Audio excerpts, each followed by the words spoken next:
Terminally ill investigative journalist Daniel Malloy gets a letter during a worldwide pandemic from a fanged interviewee he met in the early days of his successful career. The passage of time and the frailties that accompany it have provided me perspective. And I suspect the same might be for you as well. In a week's time, in a setting of my choosing, we revisit the project boyish youth prevented us from finishing. Their current interview starts in the city of New Orleans, circa 1910, the year Louis became a vampire in a neighborhood called Storyville. The first time they meet, Lestat's gaze immobilizes Louis. When Louis plays poker with a bunch of rich white men, Lestat's already there. In the middle of a hand, Lestat freezes time, communicating with Louis telepathically. After that, Lestat and Louis spend every night together. When Lestat goes to Louis for a family meal, Louis' brother Paul interrogates him. Louis demands Lestat to stop when he glamours his family. Louis and Lestat start making love to Lily. Before long, the two men lock eyes, turning their threesome into a twosome. When Paul and Louis watch the sunrise from the roof of their family home after their sister's wedding, Paul accuses Lestat of being the devil and then walks straight off the roof, falling to his death. Louis' mother blames him for Paul's death. Lestat asks Louis why he's been ignoring him at Paul's funeral procession.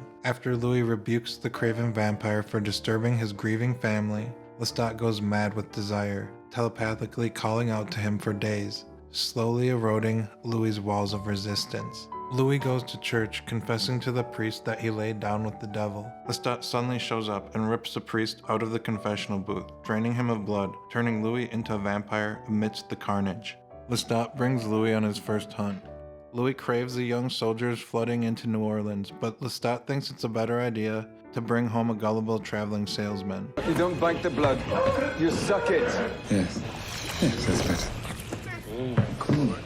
Next, Lestat teaches Louis the art of telepathy. Lestat admits that makers are unable to read their fledglings' thoughts. Admitting he doesn't want to kill anymore, Louis starts drinking rat blood, which lowers his libido, making him increasingly tired and weak. Lestat begins an open affair with one of the club's songstresses, Antoinette. Louis agrees to an open relationship, but Lestat gets jealous when Louis hooks up with a soldier on leave. After Louis kicks down the door of his family home with superhuman strength, his entire family, including his sister, disown him. When the white businessmen on the city council force Louis out of his club because of the color of his skin, a life of pent-up anger from racism and the fact that his family just disowned him trigger his savage vampire instincts. Louis seeks revenge on one of the racist businessmen after the police repossess his club. I must confess I'm very proud of you, Louis.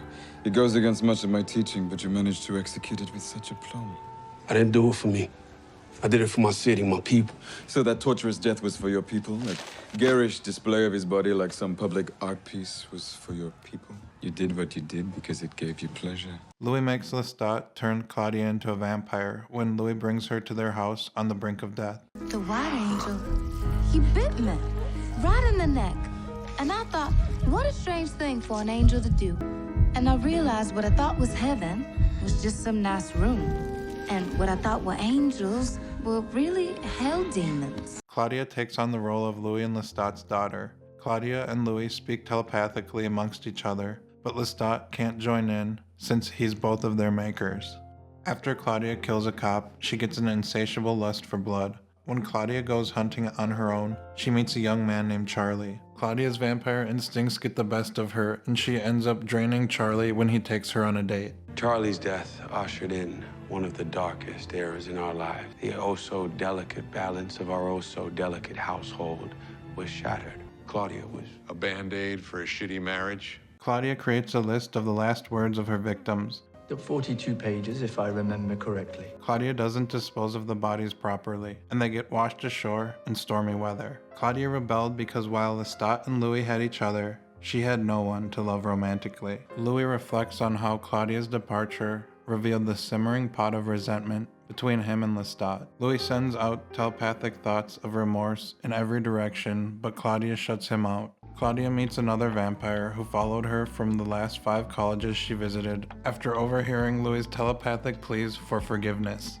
Louis goes psycho, restraining Daniel's hand telepathically when he presses him about what happened to Claudia, so Daniel gets up and smacks Louis across the face. Claudia follows Louis and Lestat, watching them from afar. She witnesses Louis' sister show him the gravestone with their mother and his death date, officially disowning him. In that moment, Claudia realizes she fills the void in Louis where his sister used to be. Claudia stops back in New Orleans to grab Louis before heading off to the vampire race's Eastern European homeland. Louis! His love is a small box he keeps you in. Don't stay in it. 1,000 nights of sulking, and the first sight of her, you were just gonna up and leave me? Please come with me. Let's be vampires worthy of your love. Lestat sucks Louis' blood while flying him high into the sky, suddenly dropping him after Louis refuses to tell Lestat that he loves him. Louis plummets to the ground, and Claudia decides to stay in New Orleans to help nurse Louis back to health. Daniel finds it a little fucked up that after 20 years of living with Lestat, he never told Louis about his gift of flight, leaving Louis to find out the night he dropped him from thousands of feet in the sky. After that night, Lestat leaves, and neither Claudia nor Louis answers Lestat's calls when he tries to make amends. For 6 years, Lestat sought forgiveness from Louis and Claudia. Every time he tried to get them back into his life, they told him to go kick rocks. That is until Lestat makes a musical recording dedicated to Louis. Louis swims across the Mississippi River, barging in on Lestat and his lover Antoinette. Put some clothes on, get the fuck out. This is my house. Do I look like I care? A bond like that makes you believe there are only two of you on the planet. Freedom and chastity wrapped in one person. But there were 3 of you. When Louis brings Lestat back home, he and Claudia make a list of rules Lestat must follow to be accepted back into their household, killing Antoinette being a major stipulation. Under duress, Lestat finally tells them the story of his transformation into the vampire kingdom. Claudia still holds a seething resentment towards Lestat, making it impossible for the 3 of them to get along. Claudia and Louis find out that Lestat never killed Antoinette, but turned her into a vampire. Claudia leaves for Europe but doesn't make it far before Lestat finds her on a train, forcing her to come back for Louis' sake. Claudia begins to devise a plan to kill Lestat so she can set her and Louis free. Daniel Malloy has a dream about the first day he met Louis, back in the 1970s, and Rashad, who he thought was a mere mortal up to that point, was also there. Claudia tells Lestat and Louis that she wants to throw one final Mardi Gras party that will be an all-you-can-drink bloodbath before they leave for Europe. Lestat agrees, unaware that he's being lured into Claudia's trap. The Philosopher's Stone, the elixir of life. I drank the waters in 1794.